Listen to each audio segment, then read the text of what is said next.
Hello dear students, welcome back to my channel physics SPC. Gravitation का एक question. The distance between sun and planet is R. The angular momentum of the planet around the sun in circular orbit is proportional to. सबसे पहले एक figure बनाते हैं कि ये सन है और ये सन का मास है कैपिटल एम। ये सन मान लिया हमने और ये कोई प्लेनेट है, इसका मास स्मॉल एम है। ये प्लेनेट है आपका और प्लेनेट के सेंटर से सन के सेंटर तक की डिस्टेंस हमें स्मॉल आर रखी है और ये प्लेनेट इस सन के अराउंड सर्कुलर ऑर्बिट में रिवॉल्व कर रहा है।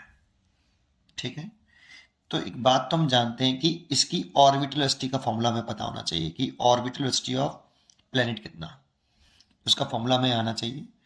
तो ऑर्बिटल नहीं आता है तो मैं लास्ट में बता दूंगा इसको। ऑर्बिटल वेलोसिटी सैटेलाइट कैसे निकाला, अभी डायरेक्टली याद होना चाहिए।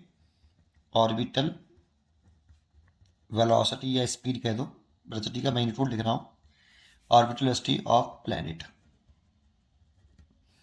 ये होता है V O is equal to root के अंदर जी।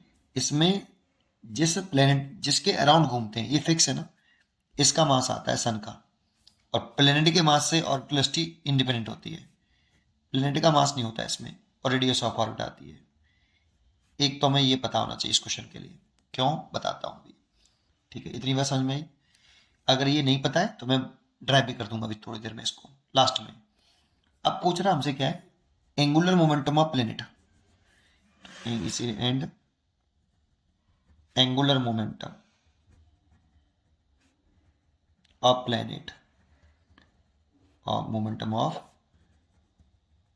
प्लेनेट एल बराबर होता है R cross P, that means R P sine theta.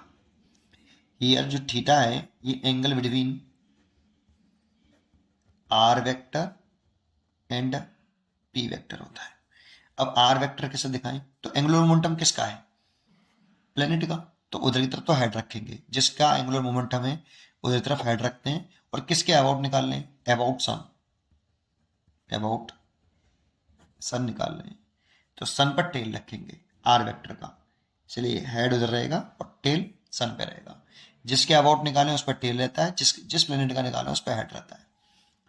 P linear momentum, तो लीनियर मोमेंटम जो होगा प्लेनेट का मास इनटू स्पीड होता है वी नॉट।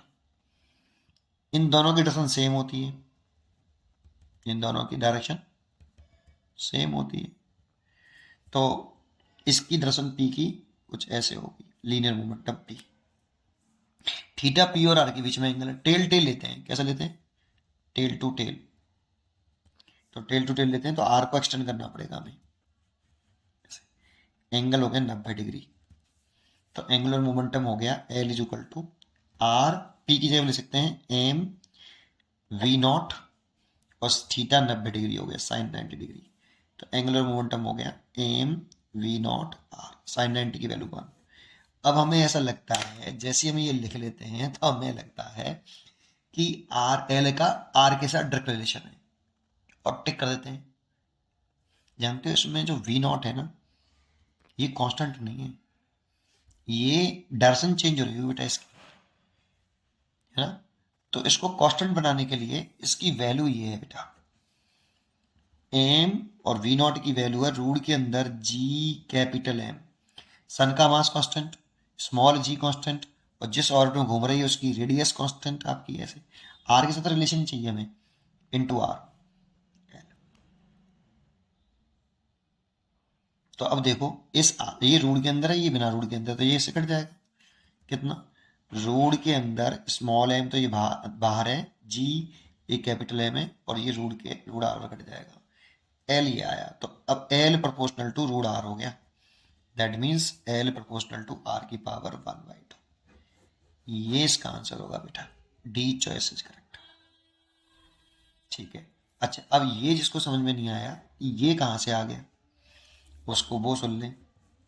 वैसे तो डायरेक्टली याद होना चाहिए था आपको, ये भी डायरेक्टली याद होना चाहिए, R M B R R P sine theta, theta circular motion में थीटा 90 डिग्री होता है। अब जरा समझें, इसी में बता देता हूँ, चलो अलग से बता देता हूँ। ये सन है, इसका मास एम है कैपिटल, और ये प्लेनेट है, इसका मास स्मॉल एम है। ये रेडियस ऑफ ऑर्बिट है, रेडियस ऑफ ऑर्बिट, और ये ऐसे सर्कुलर पाथ घूम रहा है। इस कितनी स्पीड से घूम रहा है? वी नॉट से। ये तो ये सर्कुलर मोशन कर रहा है, तो किसी भी पार्टिकल को सर्कुलर पाथ पर रिवॉल्व करने के लिए सेंट्रीपिटल फोर्स की रिक्वायरमेंट होती है। तो ये कैपिटल एम इस पर ग्रेविटेशनल फोर्स ऑफ अट्रैक्शन लगाएगा, एफ जी। इसका नाम होगा ग्रेविटेशनल फोर्स ऑफ अट्रैक्शन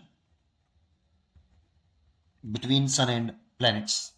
लेकिन इस फोर्स की दर्शन सर्कुलर पाथ के सेंटर की तरफ है, इसीलिए इसका नाम क्या होगा? Centripetal force. यही इसे सेंट्रीपिटल फोर्स प्रोवाइड कराएगा। दैट मीन्स इस प्लेनेट को सर्कुलर पाथ पर टर्न कौन कराएगा? Gravitational force of attraction. Newton law of gravitation लगा दो। Newton law gravitational force of attraction निकालने के लिए Newton law of gravitation, G capital M, दोनों मास का मल्टीप्लीकेशन और उनके बीच की शॉर्टेस्ट सेपरेशन का स्क्वायर, ये न्यूटन लॉ ऑफ ग्रेविटेशन लगा दिया। और सेंट्रीपिटल फोर्स लिख लिया एम वी नॉट का स्क्वायर अपॉन स्मॉल आर। एक स्मॉल आर से स्मॉल आर कट गया। ये सेंटर टू सेंटर सेपरेशन है, ध्यान रखना। एम से एम कैंसिल हो गया, तो v not is equal to आ गया रूट के अंदर G capital M upon small R. ये देखो ये रहा, है ना। तो देख ये वाला मैंने यूज किया था। इसमें देख किसका मास आ रहा है बेटा, ये किसका मास है? देखो सन का मास है, प्लेनेट का मास। प्लेनेट का मास तो कट गया, तो प्लेनेट के मास से ऑर्बिटल वेलोसिटी इंडिपेंडेंट होती है। सन का मास आ रहा है केवल। ठीक है, पढ़ते रहिए और खुश रहिए। Thank you.